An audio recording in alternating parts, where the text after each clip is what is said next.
아멘. 오늘 우리에게 주신 하나님의 말씀은 야고보서 말씀입니다. 1장 22절에서 또 27절 말씀이고요. 설교 제목은 경건의 힘, 자기를 지켜 세속에 물들지 않는 힘이 되겠습니다. 너희는 말씀을 행하는 자가 되고 듣기만 하여 자기를 속이는 자가 되지 말라. 누구든지 말씀을 듣고 행하지 아니하면 그는 거울로 자기의 생긴 얼굴을 보는 사람과 같아서 제 자신을 보고 가서 그 모습이 어떠했는지를 곧 잊어버리거니와, 자유롭게 하는 온전한 율법을 들여다보고 있는 자는 듣고 잊어버리는 자가 아니요 실천하는 자니 이 사람은 그 행하는 일에 복을 받으리라. 26, 27절 합독합니다. 시작. 누구든지 스스로 경건하다 생각하며 자기 혀를 재갈무리지 아니하고 자기 마음을 속이면 이 사람의 경건은 헛것이라. 하나님 아버지 앞에서 정결하고 더러움이 없는 경건은 곧 고아와 가부를 그 환난 중에 돌보고 또 자기를 지켜 세속에 물들지 아니하는 그것이니라. 살아계신 하나님의 말씀입니다. 오늘 저는 여러분과 더불어서 우리 하나님이 원하시는 경건이 무엇인지, 특별히 이제 27절에 보시면은 자기를 지켜 세상에 물들지 아니하는 그것이 경건이다라고 야고보 사도는 이야기하고 있는데, 자기를 지켜라는 그 말에 포커스를 둬가지고 하나님이 원하시는 경건이 무엇인지 함께 살펴보면서 은혜를 나누고자 합니다. 목회하면서 이 장례식 집례보다도 더 힘든 게 결혼식 집례입니다. 장례식은 보통 이제 한 2, 3일 치르죠. 2, 3일 치르면서 설교를 적게는 3번 하고 많게는 5번을 합니다. 이게. 그래도 설교할 때마다 설교를 받는 사람들이 굉장히 진지해요. 진지하고 뭐 지각하는 사람도 없고 전부 포커스를 둬가지고 진지하게 설교를 했습니다. 설교할 맛이 좀 나요. 무슨 말을 하든지 이제 잘 받아들이니까. 근데 결혼식 진례를 해보면은 그 하객들이 얼굴 표정이 역력합니다. 목사님 빨리 설교 좀 끝내주세요. 예식을 좀 빨리 끝냈으면 좋겠습니다. 좀 어수선해요, 이게 결혼식 진례를 해보면은. 그래서 좀 힘이 듭니다. 특히 결혼식은 이제 결혼식 집례만 하고 끝나는 것이 아니라 결혼식 카운셀링을 해줘야 하잖아요. 보통 이제 4번에서 5번 만나가지고 성서적 결혼이라는 것이 무엇인가, 그리고 결혼을 어떻게 준비해야 하는 것인가, 또 결혼한 후에 어떤 부부간에 문제가 생겼을 때 어떤 식으로 해결해야 하는가, 카운셀링을 해야 합니다. 근데 이제 보통 4번에서 5번을 만나는데 어떤 경우에는 너무 급해가지고 1번 내지 2번밖에 만나지 못하고 결혼식을 집례해야 할 경우가 생깁니다. 그때 내가 이제 1번 내지 2번에 압축해가지고 이 신혼부부가 꼭 알아야 할, 그 예비 부부가 꼭 알아야 할 것들을 이제 강의를 하는데, 제가 반드시 놓치지 않고 확인하는 것이 한 가지 있습니다. 그래서 뭐냐면은 이 두 부부를 딱 앉혀놓고 저랑 3명이서 부부가 상호 서로 간에 각각 기대하고 있는 것이 무엇인지, 영어로 말하면 expectation, each other expectation이 무엇인지를 살펴보는 거예요. 서로 고백하게 하는 거예요. 나는 남편에게 무엇을 원하는지, 어떤 남편이 되기를 원하는지, 또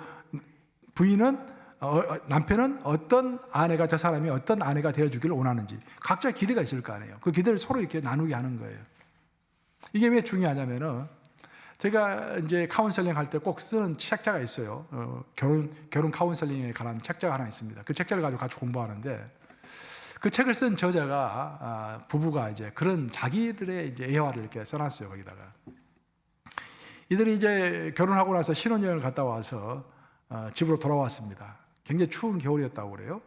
그래서 굉장히 추워가지고 벌벌 떨면서 집에 들어와가지고 이제 안방에 들어가서 편안하게 이제 침대에 들어 누웠는데, 그래서 잠을 자려고 하는데 갑자기 아내가 남편에게, 여보, 그 문 단속했어요? 현관문하고 거실문하고 단속했어요? 물어보는 거야. 남편이 엉겹결에 나가지고 내가 나가볼게요 해서 이렇게 단속을 했습니다. 그리고 들어와서 잠을 잤어요. 그러니까 그 다음날이 되었습니다. 그 다음날도 이렇게 이제 추운 날이니까 이제 직장에 나와서 일하고 피곤한 몸으로 이제 제가 저녁밥을 먹고 잠자려고 하는데 또 아내가 물어보는 거예요. 여보, 집 단속 해봤어요? 그 남편이 은근히 좀 화가 났습니다. 이거 꼭 왜 내가 해야 하나? 그래도 이제 신혼이니까 남편이 가서 집 단속을 한 거예요. 근데 그것이 3일, 4일, 5일째 이어졌다고 그래요. 드디어 남편이 아내에게 한마디 했습니다. 내가 꼭 왜 내가 그걸 해야 돼? 당신이 하면 안 돼? 그랬더니 아내가 화들짝 놀라면서 아니 집단 소속을 어떻게 여자가 하는 거냐고, 남자가 하는 것이 당연하지 않냐고. 그렇게 해서 시작을 해가지고 신혼부부가 첫 번째 부부싸움을 크게 했다라는 거예요. 근데 나중에 이제 서로 이제 그것을 계기로 해가지고 대화를 시작했습니다. 자기가 어떻게 자랐는지. 알고 보니까 서로 그 가정 배경이 너무 다른 거예요. 그 여자 집안은 아버지가 아주 자상해가지고 힘쓰는 일은 전부 다 아버지가 했대요. 그래서 집 단속도, 마지막 단속도 당연히 아버지가 하는 것이죠. 특히 남자 집안은 좀 다른 거야. 남자 집안의 아버지는 육체적인 노동을 했던 사람이에요. 그래서 일 끝나고 집에 오면 피곤하니까 일단 밥을 드시고 그 다음에 TV를 보다가 잠이 오면은 그냥 들어가서 잠자는 것이 그 아버지의 저녁 일상이었습니다. 그리고 어머니가 대신에 설거지 다 하고 집단속하고 애들 이렇게 모욕도 시키고 애들 잠도 재워주고 그 다 뒷정리는 어머니 몫이었던 거예요. 그러니까 남자는 뒷정리는 당연히 여자 몫이라고 생각하면서 자라왔던 것입니다. 이렇게 서로의 기대에 대한 소통이 제대로 없으면 인간 간의 관계가 틀어지게 됩니다. 그러니까 서로가 서로에 대해서 무엇을 기대하는가를 잘 알고 있어야 돼요. 공동체, 교회 공동체도 마찬가지입니다. 젊은 집사들은 장로님들과 권사님들에 대해서 어떤 기대가 분명히 있을 것입니다. 반면에 반대로 장로님들과 권사님들은 또 젊은 집사들에 대해서 어떤 기대가 있을 거예요. 그래서 의사소통이 잘 되지 않으면 서로가 서로를 오해할 수 있는 것입니다. 그것뿐만 아니에요. 더 나아가서 믿지 않는 자들이 우리 믿는 자들에 대해서 어떤 expectation, 어떤 기대가 있습니다. 저 사람은 교회 다닌 사람이니까 당연히 아량이 넓겠지. 자기가 먼저 손해보면서도 우리에게 환대하겠지. 그런 기대가 있는 거예요. 그런데 보니까 말은 교회 다닌다고 하는데 손해 절대로 안 보려고 하고 아주 깍쟁이처럼 행동하면은 이야, 교회 헛것이구나. 교회 절대로 안 나가야지. 그런 생각이 들 거 아닙니까? 그러니까 우리가 그 기대를 충족시켜주면은 전도가 되는 것이고, 타인의 교회를 안 다니는 사람의 기대를 충족시켜주지 못하면은 그 사람이 엔티가 되는 거예요. 엔티 크리스찬이 되는 것입니다. 하지만 이렇게 사람과 사람 사이의 기대도 중요하지만 사람과 사람 사이의 기대보다도 훨씬 더 중요한 것은 하나님과 인간 사이의 서로의 기대입니다. 우리 인간은 하나님에 대해서 어떤 기대를 가지고 있어요. 분명히 우리가 기도하면 응답해 주시고, 우리가 어려우면 위로해 주시고, 우리가 병이 생기면 우리 병을 낫게 해 주시고, 그렇죠? 어떤 기대가 있습니다. 마찬가지로 하나님도 우리에 대해서 기대가 있겠습니까? 없겠습니까? 있으시죠. 하나님이 우리에 대해서 분명한 기대를 갖고 계시는 것입니다. 그럼 하나님께서 우리 인간을 향해서 갖고 계시는 기대가 무엇일까? 성경을 읽어보면은 구약과 신약에서 뚜렷하게 드러난 하나님의 기대는 뭐냐면은, 구약에서는 그것을 거룩이라고 표현하고 있습니다. 레위기를 읽어보면 하나님께서 그렇게 말씀하시죠. 내가 거룩한 것처럼 너희도 거룩하라. 하나님이 이스라엘 백성들을 향해서 가지셨던 기대는 그들이 거룩하게 살아가는 것, 그런 기대를 가지고 있었어요. 그런데 신약으로 오면은 그 표현이 좀 달리 표현됩니다. 그 표현은 뭐냐면은 경건하라로 표현이 바뀝니다. 사도 바울이 하신 말씀을 보면은 망령되고 허탄한 신화를 버리고 오직 경건에 이르도록 힘쓰라, 그렇게 말씀하시죠. 망령되고 허탄한 신화를 다 버리라는 거야. 세상 일을 다 버리고 세상 논리를 다 버리고 항상 경건하기를 힘쓰라. 그러면 거룩과 경건이 어떻게 다른 것일까? 거룩이라는 것은 영어로 표현하면 separation입니다. separation. 분리되는 거예요. 하나님께서 이스라엘 백성들에게 원하셨던 것은 이스라엘 백성들만 자기들끼리만 모여가지고 세상 사람들과 접촉하지 않고 그들끼리만 모여서 분리된 삶을 사는 것, 어찌 보면 고립된 삶이라고 할 수 있겠죠. 오직 하나님만 쳐다보면서 고립된 삶을 사는 것, 그것을 하나님은 원하셨어요. 그것을 그래서 거룩은 separation이라고 표현이 됩니다. 하지만 신약의 시대에 와서 표현이 달라졌습니다. 구약은 하나님께서 이스라엘 백성들에게 집중해서 포커스를 두셨지만, 이 신약의 시대에 예수님의 오심으로 인해서 하나님의 관심은 이스라엘 백성에게만 있는 것이 아니라 이 세상 모든 사람에게 하나님의 관심이 넓혀진 것입니다. 그래서 하나님께서는 이 세상 모든 사람이 구원받기를 원하시기 때문에 우리가 세상으로부터 세퍼레이션 돼가지고 분리되어서 우리끼리만 사는 것이 아니라 세상에 발을 딛고 살면서도 하나님을 따라가는 것, 영어로 표현하면 godliness. 하나님이, 우리가 이 세상을 살아갈 때 하나님이 눈에 보이지 않잖아요. 눈에 보이지 않는 하나님이 마치 눈에 보이는 것처럼 살아가는 것, 그것을 경건이라고 이야기하는 것입니다. 그래서 사실 거룩보다도 훨씬 더 어려운 것이 경건입니다. 거룩은 그냥 세상에 관심 쓰지 않고 우리끼리 모여가지고 우리끼리만 잘하면 되는 거예요. 하지만 경건은 세상 속에서 발을 딛고 살아가면서 마치 하나님이 안 보이지만 하나님이 보이는 것처럼 살아가는 것, 그것이 경건이니까 거룩보다는 경건이 훨씬 더 어렵겠죠. 오늘의 본문을 통해서 야고보 사도는 경건에 대해서 우리가 정말로 마음에 새겨야 할 한마디를 정확하게 해주고 있습니다. 이 말씀을 잘 이해해야 돼요. 자, 그 사도 야고보가 이야기하는 경건이 무엇인지 오늘 본문인 1장 27절 한번 같이 읽어보겠습니다. 시작. 하나님 아버지 앞에서 정결하고 더러움이 없는 경건은 곧 고아와 과부를 그 환난 중에 돌보고 또 자기를 지켜 세속에 물들지 아니하는 그것이니라. 여기서 중요한 단어는 자기를 지켜입니다. 하나님이 원하시는 경건이라는 것은 자기를 지켜서 세속에 물들지 아니하는 그것이 바로 경건이다라고 사도 야고보는 설명하고 있습니다. 그럼 세속에 물들지 않고서 자기를 지킨다라는 것이 무엇인가? 일단 우리는 세속 속에서 살아가야 돼요. 세속을 버릴 수가 없습니다.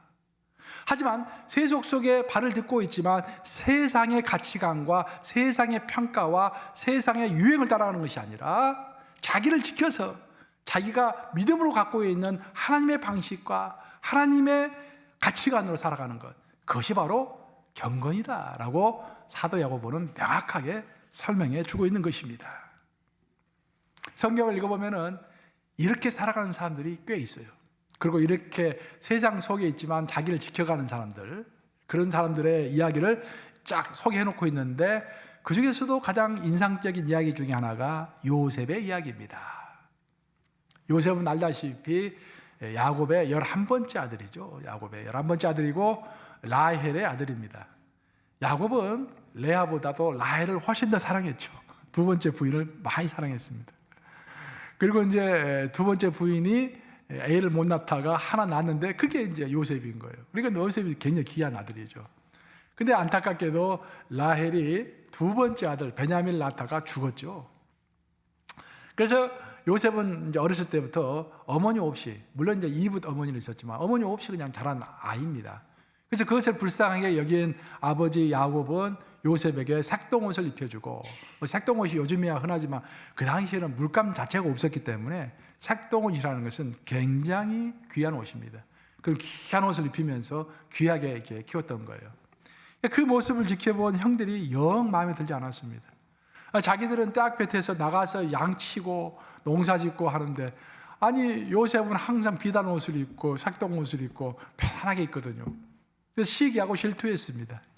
그래서 그 시기와 질투가 하늘에 올라가가지고 그들이 모여가지고 요셉을 죽이자라고 결단을 하고 죽이는 대신에, 유다가 이제 그것을 말리죠. 죽이는 대신에 애굽의 노예로 팔게 됩니다. 그래서 요셉은 이게 뭐 생각지도 못하게 노예로 팔려가게 되는 것이에요. 노예로 팔려가는 것도 억울했는데 노예로 살다가 보디바르 집에서 누명을 쓰고 감옥에 갇히게 됩니다. 얼마나 스트레스를 많이 받았겠습니까?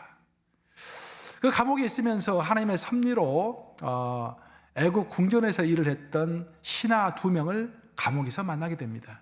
그 신하 2명도 잘못해가지고 감옥에 들어온 거예요. 그 감옥에서 이제 만난 것입니다. 근데 그들이 하루는 꿈을 꿔요. 두 사람이 똑같이 꿈을 꾸는데 꿈의 내용은 약간 달랐습니다. 그래서 요셉이 그 꿈을 해몽해 주죠. 하나님의 지혜로 해몽을 해 줍니다. 그래서 이제 두 신하가 그거 듣고서 이야 대단하다라고 생각하면서 그중 둘 중에 하나가 그렇게 이야기합니다. 내가 너의 꿈의 해몽처럼 살아나면은 내가 너를 감옥에서 건져주겠다. 그렇게 이야기를 해요. 그리고 실제로 그는 감옥에서 풀려납니다. 요셉은 기대를 했어요. 이 사람이 감옥에서 풀려났으니까 나를 이제 가서 궁전에 가서 왕에게 말을 해서 나를 풀어주겠지 하고 기대하면서 기다렸습니다. 근데 놀랍게도 그 신하는 그 감옥에서 벗어난 후로부터 2년 동안, 무려 2년 동안 요셉을 까마득히 잊고 있었던 거예요. 결국 나중에는 기억이 나가지고 요셉을 구해주는데 요셉은 2년 동안 또 꼭 참고서 감옥에 있어야 했던 것입니다. 여러분 생각해 보세요. 입장을 바꿔서 우리가 만약 요셉이라고 생각해 보세요. 아니 생각지도 못하게 노예가 되었다는 것은 자유가 없어졌다는 이야기입니다. 자유가 없어지고 사유재산권이 없어졌다는 그런 이야기예요. 오늘날 모든 자유민주주의의 가장 기본은 자유와 사유재산권입니다. 그 두 가지가 있기 때문에 헌법이 이루어지는 것이고 그 두 가지가 있기 때문에 자유민주주의가 성립이 되는 것입니다. 이 두 가지를 다 빼앗겨 버린 거예요. 자유도 없고 사유재산도 없고. 그것도 정말 힘든데 거기다가 누명을 써가지고 감옥에 들어갔습니다. 여러분 누명 쓰는 것처럼 억울한 일이 어디 있습니까? 자기 잘못도 안 했는데 감옥에 들어가면 얼마나 화병 걸리죠 우리가. 거기다가 마지막 기대 하나가 딱 생겼는데 그 기대했던 것이 이루어지지 않았을 때 정말로 힘이 들었을 것입니다. 그런데 요셉은 그 모든 것을 겪으면서도 내면이 파괴가 되지 않았습니다. 그는 믿음의 힘으로 그 모든 것을 인내하고 견디고 끝까지 기다렸던 것입니다. 바로 그것이 오늘 본문에서 이야기하고 있는 마음을 지켜, 자기를 지켜 세속에 물들지 아니하는 그것이라고 했을 때 자기를 지키는 것, 바로 그것인 것입니다. 요셉의 특징은 우리가 똑같은 사람임에도 불구하고 극단의 환경에서 내면이 파괴되지 않았을 뿐만 아니라 자신을 지켜서 오히려 그 어려운 과정 가운데서 그의 믿음이 더욱더 견고해졌다는 것입니다. 그 모든 극복의 힘은 바로 요셉 마음의 한가운데 있는 절대적으로 하나님을 신뢰하는 것, 그 신뢰가 요셉을 승리로 이끌었던 것입니다. 사실 하나님은 요셉이 아주 어렸을 때 꿈으로 요셉의 미래에 대해서 암시해 주셨습니다.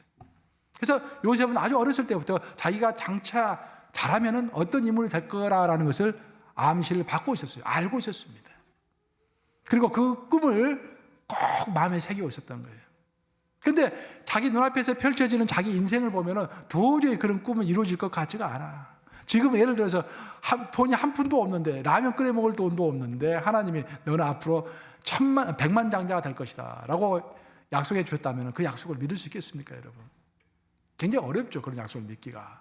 지금 내가 팔다리가 이렇게 온전하지 못한데 내가 나중에 마라톤 선수가 되어서 올림픽에서 금메달을 딸 것이다 라고 하나님이 약속해 주셨다고 한다면 그 약속이 믿어질까요? 근데 요셉은 정말로 믿어지지 않는 상황 가운데서도 끝까지 하나님을 신뢰하며 그 약속을 믿었던 것입니다. 그것이 바로 오늘 본문이 말하고 있는 자기를 지켜 세속에 물들지 아니하는 경건이라고 했을 때 자기를 지킨다라는 의미인 것입니다. 요셉의 이야기를 통해서 우리가 알 수 있는 것은 경건이라는 것은 신념보다도 더 위대한 믿음의 바탕을 두어야 한다는 것입니다. 신념과 믿음은 다른 것입니다, 여러분. 신념과 믿음을 잘 구별하지 못할 때 우리가 신념으로 신앙생활을 할 때요 그 사람이 이 교회를 힘들게 할 수가 있고 그 사람이 타인을 힘들게 할 수 있고 그 사람이 예수님을 다시 한번 십자가에 못 박을 수가 있습니다. 신념이라는 것은 인간 스스로 세우는 다짐입니다. 내 스스로가 다짐하고 세우는 것이 신념입니다. 믿음은 하나님의 선물입니다. 하나님 우리에게 주시는 것이에요. 하나님이 주체가 되어서 우리에게 주시는 것이기 때문에 우리가 이해되지 않더라도 끝까지 붙들고 갈 수 있는 것이 믿음입니다. 반면에 신념은 내가 어떤 상황 가운데서 세우는 나 스스로의 결단이기 때문에 내가 예상한 대로 되지 않고 내가 기대한 대로 되지 않으면 금방 화를 내고 아까 부부싸움 했다고 이야기했죠. 내가 처음에 그 부부처럼 서로의 내 기대가 충족되지 않을 때 언제든지 손 놓고 털어버릴 수 있는 그것이 바로 신념인 것입니다. 요셉이 신념으로 일을 했다고 한다면 신념으로 인생을 살았다고 한다면 진작 손 털고 하나님을 떠났을 것입니다. 하지만 믿음으로 살았기 때문에 하나님의 약속을 끝까지 붙잡을 수 있었죠. 성경에 나오는 많은 이야기 중에서 정말 어처구니 없는 이야기 중에 하나가 바로 베드로 이야기입니다. 베드로는 가시아라 빌립보라는 지역에 가서 그 만신전, 10,000명의 신을 섬기는 어마어마한 큰 신전 앞에서 그 초라한 예수님, 그 당시만 하더라도 예수님이 사역을 시작한 지 얼마 안 됐던 때이기 때문에 보통 예수를 가르쳐서 시골 랍비라고 했습니다. 사람들이. 아주 초라해요. 행색도. 근데 어마어마한 큰 건물, 큰 신전, 만신전, 그죠? 팬티온, 그러니까 만 명의 신을 섬긴 큰 신전 앞에서 베드로가 뭐라고 고백했습니까? 주는 그리스도시요 살아계신 하나님의 아들이시나이다. 그런 고백은 우리가 뭐 지금이야 당연히 할 수 있는 고백이지만 그 당시에는 정말 어려운 고백이었습니다. 그 시골 랍비처럼 아무것도 없이 보이는 거렁뱅이처럼 보이는 예수를 향해서 주는 그리스도시요. 그리스도시라는 말이 뭡니까? 메시아라는 이야기죠. 세이비어, 구세주라는 이야기예요. 메시아는 이스라엘 백성들이 2000년 동안 기다려왔던 민족의 구세자입니다. 바로 그 사람이 당신이요 라고 고백하는 거예요. 베드로가 주는 그리스도시요 살아계신 하나님의 아들이시나이다. 하나님의 아들이다라는 것은 당신도 하나님처럼 신이다 그런 말이에요. 그 말 듣고 예수님이 놀라셨죠. 예수님이 놀라셔가지고 이야 너 대단한 고백을 했다. 바로 너 그 고백 위에 그 고백의 반석 위에 내가 교회를 세우리라 라고 말씀하셨죠. 베드로가 그렇게 이야기했어요. 다른 사람이 다 예수님을 버리고 떠날지라도 나는 절대로 예수님을 배반하지 않겠습니다. 근데 놀랍게도 예수님이 십자가에 못 박히시기 바로 전날 밤에 베드로는 몇 번? 3번 예수님을 부인했습니다. 그 왜 그런 놀라운 고백을 했던 베드로가 예수님을 3번이나 부인했을까? 그 이유는 그 예수님에 대한 그 사랑과 예수님에 대한 그 충성을 믿음이 아니라 신념으로 고백했기 때문입니다. 이게 신념은 언제든지 무너질 수 있는 거예요. 일시적인 내 감정과 일시적인 나의 그 경험, 또 그 시대정신, 그런 것들에 열광하면서 마음속에 새겼던 그 신념은 언제든지 무너질 수 있는 것입니다. 히틀러를 따랐던 그 어마어마한 사람들, 그 열정이 나치즘이라고 하죠. 다 무너져 버렸습니다. 막스를 따랐던 그 막시즘, 그 열정들 다 무너져 버렸어요. 신념입니다. 믿음이 아니에요. 그렇죠? 제가 대학교 다니던 시절에도 얼마나 막시즘이 유행했는지 모릅니다. 그냥 대학교 들어가면 자동적으로 다 막시즘을 공부하게 돼 있어요. 그 당시에는 80년대 초반이니까 그 당시에는 그 전문가로 생각하고 그것을 위해서 자기의 몸을 그 불로 이렇게 뭐라 합니까? 그것을 이렇게 불로 이렇게 라이터로 불 이렇게 사르는 거. 분신까지 한 사람도 있었어요. 우리 학교 옥상에서 떨어져 죽은 사람도 있었습니다. 그 마키즘을 위해서 이게 다 신념입니다. 근데 그 사람들이 지금 다 어디에 있느냐? 네, 깜짝 놀랐어요. 제가 대학교 들어갔을 때 나를 가르쳐 줬던 그 선배 누나가 있었어요. 선배 같은 과의 누님이신데 그분이 이제 우리를 이렇게 가르쳐 줬는데 나중에 졸업할 때 보니까 이제 회사 설명회 하잖아요. 근데 한국 IBM에 들어갔더라고요. 보니까 난 깜짝 놀랐어요. 그런 사람은 독립투사가 되어가지고 이렇게 정치할 줄 알았는데 한국 IBM에 들어간 거야. 그 다음부터는 막시즘이고 뭐고 없는 거예요. 이게 다 변하는 것입니다. 신념은 변하는 거예요. 오직 믿음이 변하지 않는 것입니다. 베드로는 신념으로 예수님을 고백한 것입니다. 주는 그리스도시요 살아계신 하나님의 아들이시나이다. 그것을 영으로 성령의 인도함을 받아서 성령의 붙잡힘을 받아가지고 성령 안에서 성령의 능력으로 내 고백이 아니라 성령의 고백으로 해야 한 믿음의 고백이 됐어야 했는데 그래서 신념의 고백으로 했기 때문에 상황이 바뀌니까 그 고백도 바뀌어버린 거예요. 그런 베드로를 예수님이 붙잡아서 부활하신 다음에 베드로를 다시 만나죠. 다시 만나가지고 베드로에게 다시 예수님이 누구신지를 가르쳐 주십니다. 그때 베드로가 주여 내가 주를 사랑하나이다 라고 아주 평범한 고백 같지만 마음에서 우러나오는 속사람의 고백을 하죠. 처음의 고백은 젊었을 때 고백은 신념의 고백이었습니다. 두 번째 고백은 산전수전 다 겪고 자기가 실수하고 진짜 사랑이신 예수님을 만난 다음에 예수님을 체험하고 마음에서 우러나오는 속사람의 고백, 그것이 바로 믿음의 고백이라는 거예요. 그 고백을 했죠. 그 고백을 한 다음에 절대로 베드로는 예수님을 2번 다시 부인하지 않았습니다.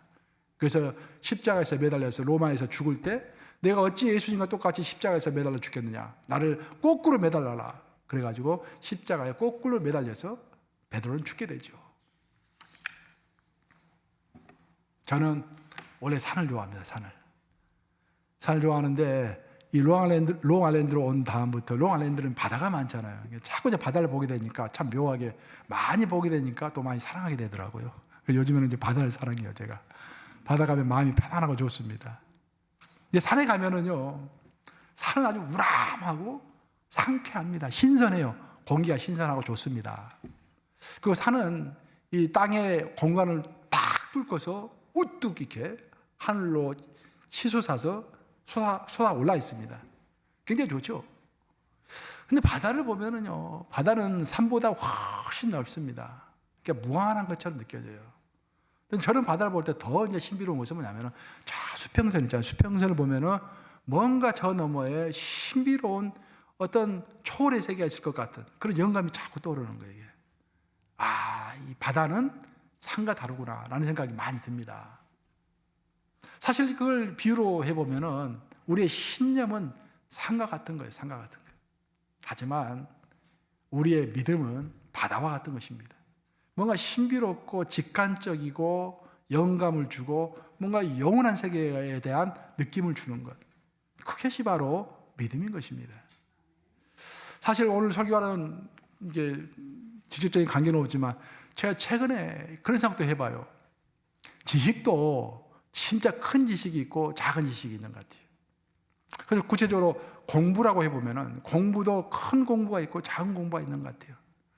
뭐 저는 이제 좀 책 읽기를 좋아하고 그래서 지금도 꾸준하게 공부를 합니다. 성경도 공부하고 책도 공부하고 뭐 공부한다 해가지고 뭐 돈이 나오는 것도 아니고 뭐 이게 유익한 것도 아니지만 제 취미 생활이에요. 쉽게 이야기하면 저는 이제 책을 읽을 때 가장 좋고 그러니까 성경을 읽을 때 가장 행복하고 그러니까 많이 읽어요.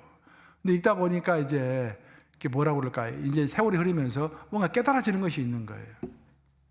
젊었을 때는 사회과학을 좋아하고 또 자연과학을 위대하게 생각하고 어떤 과학이라는 글자가 붙으면 좋아했습니다. 근데 보니까 인생을 쭉 살다 보니까 이 과학은요 몸의 학문입니다. 결국 몸의 학문. 그러니까 눈에 보이는 물질을 향상시키는 학문이 자연과학이고 사회과학인 거예요. 우리 자식들이 다 그런 공부를 하고 있는 것입니다. 왜? 돈을 많이 주니까. 근데 그 학문 위에 또 다른 학문이 있는데 철학이라든지 문학이라든지 그래서 인문학이라고 보통 이야기하잖아요. 인문학이나 또 예술, 뭐 미술이라든지 음악이라든지 그런 것들은 우리의 혼을 살리는 학문인 거예요. 결국 세상은 육을 살리고 혼을 살리는 학문을 추앙하고 인정을 해줍니다. 근데 인생을 살아보니까 공부를 해보니까 진짜 큰 공부는요 육의 공부와 혼의 공부 외에 하나가 더 있어야 돼요. 무슨 공부겠습니까? 영의 공부, 영의 공부. 하나님의 말씀인 성경을 읽지 않으면요 완전함이 이룰 수가 없습니다. 시편을 읽어보면 하나님의 지식은 온전하여라고 이야기하고 있잖아요. God's knowledge is perfect 이라고 perfect. 하나님의 지식은 온전하여라고 얘기하고 있어요. 보니까 성경이 너무너무 중요한 거예요. 우리가 아무리 몸의 공부를 많이 하고 육의 공부를 많이 하고 아무리 혼의 공부를 많이 했다고 할지라도 성경이 그 위에 덧입혀지지 않으면 성경이 기초가 되지 않으면 신의 말씀, 신의 영감이 없으면요 이게 큰 공부가 아닌 거예요. 신념도 그런 것입니다. 신념도 얼마나 좋은 것입니까? 내가 스스로 결단하고 내가 열심히 신앙생활을 해야겠다는 거예요. 그게 좋은 거예요. 나쁜 게 아닙니다. 다 우리 신념이 있어야 되죠. 근데 그 신념에가 한 가지가 빠지면 안 된다라는 거예요. 그 한 가지는 하나님의 인도하심, 성령의 충만하심, 성령의 힘을 주심, 그런 것들이 있어야만이 내 신념이 완전한 믿음의 지경에 이르게 된다라는 것입니다. 요약하면은 경건이라는 것은 자신이 스스로 정한 기준, 본인 스스로의 열심에 근거한 신념으로 하는 것이 아니라 이해되지 않는 일이 벌어진다고 할지라도 결코 하나님을 의심하지 않는 그 요셉과 같은 흔들림 없는 그 믿음으로만 경건이 되는 줄로 믿습니다. 믿음으로 우리가 경건을 생활을 해나가려고 할 때, 믿음으로 경건 생활을 해나가려고 할 때, 마지막으로 꼭 여러분들에게 드리고 싶은 이야기는 한 가지 정말 우리가 조심해야 할 것이 있는데, 우리가 경건의 생활을 유지해 가려면 우리의 생각을 지키는 것이 너무도 중요합니다. 우리가 자식을 키울 때 보세요. 자식을 키울 때 보면은 자식이 자꾸 말도 안 듣고 공부도 안 하고 삔질거리고 그러면은 밉죠. 자식이라도 밉습니다. 키울 때. 근데 입장을 바꿔서 좀 생각을 해보면은, 아니 내가 이 자식에게 해준 것도 별로 없고 사실 시간도 많이 못 내줬고 뭐 뒷받침도 별로 못 해줬는데 라고 생각하면은 이 자식이 믿게 보이는 것이 아니라 내가 그 자식한테 미안한 거야. 미안하고 그 자식이 불쌍하게 보이는 것입니다. 이 생각이 모든 것을 그렇게 해석을 바꾸는 거예요. 우리 생각이 부정적으로 흐르면 모든 것이 부정적으로 이해가 되고, 내 생각이 긍정적으로 흐르고 그 자비와 긍휼이 넘쳐나면은 모든 것이 평안롭게 보이는 것입니다. 만약 우리의 생각이 하나님의 절대적인 주권에 대한 그 믿음으로 가득 차 있지 않으면은요, 우리의 생각은 언제든지 흔들릴 수가 있습니다. 우리의 경건도 언제든지 흔들릴 수가 있어요. 요셉처럼 하나님은 반드시 이루신다. 그러니까 모든 것이 합력하여 반드시 선을 이루신다라는 그런 철두철미한 확신으로 내 생각이 가득 차 있을 때는요, 아무리 어려운 일이 벌어진다고 할지라도 내 경건이 흔들리질 않습니다. 근데 내 생각이 그런 확신으로 차 있지 않으면은 어려운 일이 조금만 벌어져도 내 경건은 흔들리게 되어 있는 거예요. 그래서 경건의 생활을 일상의 삶 가운데서 꾸준하게 실천하려고 하는 사람은 항상 자기의 생각을 점검해야 합니다. 내 생각은 부정적으로 흐르고 있는가, 긍정적으로 흐르고 있는가? 내 생각은 하나님의 방식대로 사고하고 있는가, 세상이 원하는 대로 사고하고 있는가라는 것을 살펴봐야 하는 것입니다. 요셉은 왜 자신이 그런 고난을 받아야 하는지 이해할 수가 없었습니다. 물론 한참 나중에야 그것을 이해하게 되죠. 그리고 그 자기가 이해한 것을 형들에게 고백하는 장면을 우리는 알고 있습니다. 하지만 실제로 감옥에 갇히고 노예가 되고 했을 때는 왜 자기가 그런 고난을 당해야 했는지 이해할 수가 없었습니다. 그런데 요셉은 이 힘든 과정을 겪어오면서 이해되지 않는다고 할지라도 하나님을 신뢰한 것입니다. 자기의 생각을 지킨 것이죠. 자기의 부정적인 생각을 거부한 것이죠. 그 자기의 생각을 지키고 온전히 경건을 붙잡았던 것입니다. 그리고 시간이 흘렀을 때 자기의 믿음대로 자기가 경건의 생활을 했던 것처럼 그 열매를 하나님으로부터 받게 된 것입니다. 바로 이것이 생활 속의 경건이고, 본문이 말하는 자기를 지켜 세속에 물들지 아니하는 경건이며, 이 경건이 결국 우리에게 승리를 가져올 줄로 믿습니다. 이제 말씀을 마무리합니다. 우리 신앙에는 우리가 잊지 말고 기억해야 할 것들이 여러 가지가 있죠. 그 중에 꼭 한 가지가 뭐냐면은, 우리는 인생을 사는 동안에 반드시 이해할 수 없는 고난이 온다라는 것입니다. 이것이 사실이 아니면 좋겠는데, 성경을 읽어보면 여러 가지 위인들의 이야기가 나오는데 성경에 나오는 위인들 치고 고난이 없었던 위인이 없습니다. 좀 길게 설명되는 위인들은 전부 다 고난 가운데 있었던 그런 위인들이에요. 그리고 그 고난을 어떻게 극복했는지를 설명하는 책이 바로 성경인 것입니다. 그런데 문제는 이런 이해할 수 없는 고난이 찾아올 때 우리가 해야 할 것은 우리의 생각이 낙심의 화살을 받지 않도록 생각을 방어하는 것입니다. 생각을 첫째 방어하셔야 돼요. 적극적으로 방어하셔야 합니다. 우리의 생각이 낙심의 화살을 맞으면은요, 우리의 해석은 금방 부정적으로 바뀝니다. 오늘 이렇게 긍정적으로 내 인생을 평가하고, 오늘 우리 교회를 이렇게 긍정적으로 평가하고, 오늘 미국을 긍정적으로 평가했다가도 내 생각이 부정의 화살을 딱 맞아버리면은 갑자기 내 인생을 부정적으로 보게 되고, 교회를 부정적으로 보게 되고, 미국을 부정적으로 보게 되는 거예요. 그 낙심의 화살은 누가 쏘겠습니까? 사탄이 계속 쏘고 있겠지, 우리한테 지금. 그래서 생각을 지켜야 합니다. 생각을 지키면서 세상과는 다른 방식으로 해석하고 하나님을 절대적으로 기대하고 기다리는 것, 그것이 바로 오늘 본문이 설명하는 자기를 지켜 세속에 묻을지 아니하는 그것이니라의 해석인 것입니다. 이 경건의 힘이 바로 오늘 문제 가운데서도 여러분을 승리로 이끄시는 원동력이 되시기를 우리 주님의 이름으로 축원합니다. 기도하셨습니다. 우리에게 경건을 명령하신 주님, 우리에게 신념이 아니라 믿음으로 경건을 이룩할 수 있도록 인도하시니 감사합니다. 신념보다도 훨씬 위대한 것은 믿음일 줄로 믿습니다. 아버지, 우리가 큰 지식을 갖게 하여 주시고 경건을 실천할 때도 내 노력의 신념이 아니라 하나님이 인도하시는 믿음으로 경건을 지켜나갈 수 있도록 우리를 굽어 살펴 주시옵소서. 우리의 생각을 지키게 하여 주시옵소서. 이 마지막 시대가 될수록 온갖 사상이 다 나오고 온갖 생각이 나와서 우리를 혼동케 하고 있습니다. 우리의 생각이 혼동되지 아니하도록 생각을 지켜주시고 오로지 주님께서 이루신다. 주님의 절대 주권, 모든 것이 합력하여 선을 이루신다. 주님의 마지막의 승리 항상 기억하며 그 어떤 낙심의 화살이 우리에게 돌진할지라도 다 막아낼 수 있는 그런 믿음의 용사들이 될 수 있도록 주여 우리를 보호하여 주시옵소서. 예수 그리스도를 받들어 기도합니다. 아멘.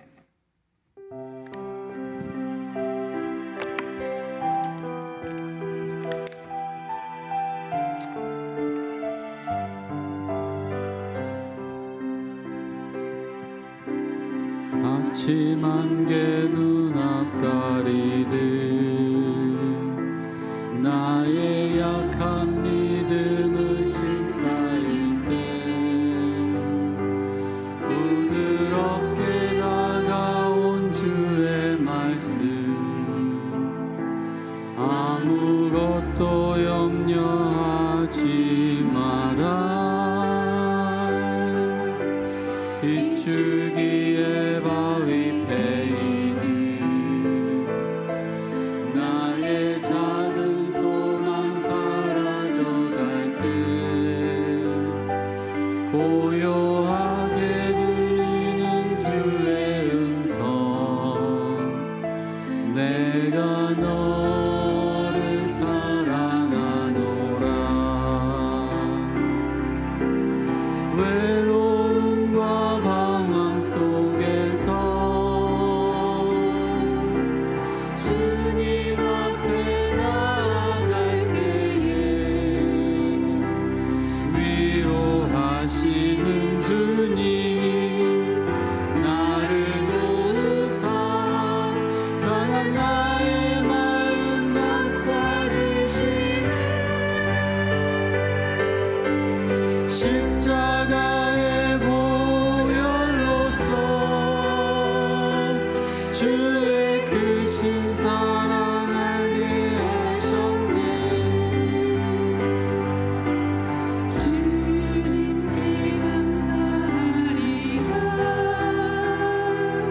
언제나 주님께 감사해 외로움과 방황 속에서 외로움과 방황 속에서 주님 앞에 나아갈 때 주님 앞에 나아갈 때 위로하시는 주님 나를 도우사 상한 나의 마음 감싸주시네 십자가의 보혈로서 주의 크신 사랑 알게 하셨네 주님께 감사하리라 언제나 주님께 감사해 아멘. 자, 이 시간은 우리 치유하는 시간입니다. 여러분들 지난 일주 동안 생활하시면서 육신의 질병 얻으셨다면은 그 부에 믿음으로 손을 주시기 바랍니다. 여러분의 마음이 깨져서 내적 치유가 필요하신 분은 오른쪽 가슴에 손을 얹으시고 여러분의 죄로 인하여서 영혼이 어두워진 상태에 있고 또 악한 영이 틈을 타고 있다면은 왼쪽 가슴 위에 손을 씁니다. 주님 감사합니다. 우리가 무엇이간데 독생자 예수를 이 땅에 보내셨어. 고통과 조롱 가운데서 저희 죄값을 다 치르게 해주시고 그 보혈로 우리의 죄를 눈같이 하게 해주셔서 정말 우리가 영생을 지금부터 누리게 해주셨나이까. 뿐만 아니라 예수 채찍 맞음으로 내 질병이 다 나음을 입었다라고 선포하심으로 예수의 권세로 우리의 질병과 아픔을 다 치유해 주셨나이까.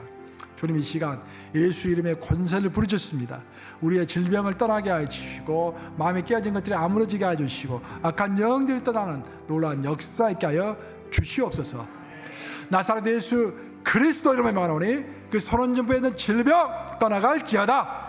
나사렛 예수 그리스도 이름으로 명하노니 질병은 떠나갈 것이며 고통과 패인 물러설지어다.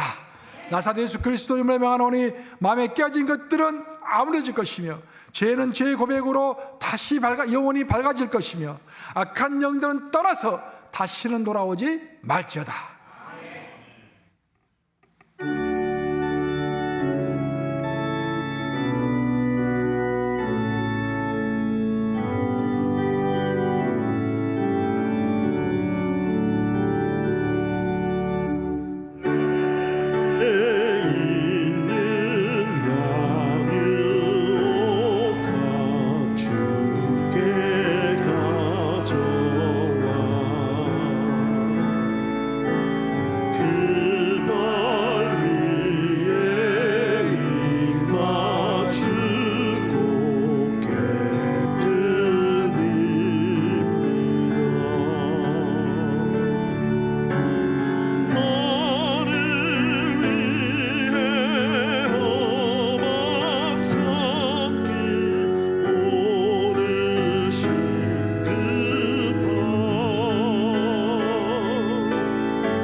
경건이라고 하는 삶의 지혜를 제게 허락하여 주셔서 감사합니다. 지난 일주일 동안도 주의 은혜 안에서 강건하게 살아갈 수 있도록 도와주셨으니 또한 감사합니다. 주님께서 우리에게 주신 것들 마음을 담아서 다시 주 앞으로 가지고 나왔습니다. 이 예물 위에 주의 보혈 덮어주시사 귀한 음을 되게 하여 주시옵소서. 우리 성도들 축복하여 주시도록 간절히 기도합니다. 아버지, 말세가 될수록 마음을 지킬 수 있도록 인도하 주시고 자기를 지켜 세속에 물들지 않도록 인도하 주시사 하나님 보시기에 합당한 경건의 삶을 살 수 있도록 축복하여 주시옵소서. 우리의 사업의 터전과 직장도 주님 손에 온전히 맡겨드립니다. 하나님의 명령대로 착하고 선한 일들을 하기에 부족함이 없을 만큼, 일용할 양식을 얻기에 부족함이 없을 만큼, 하나님께 영광을 돌리기에 부족함이 없을 만큼 주여 베풀어 주시옵소서. 예수 그리스도를 받들어 기도합니다. 아멘.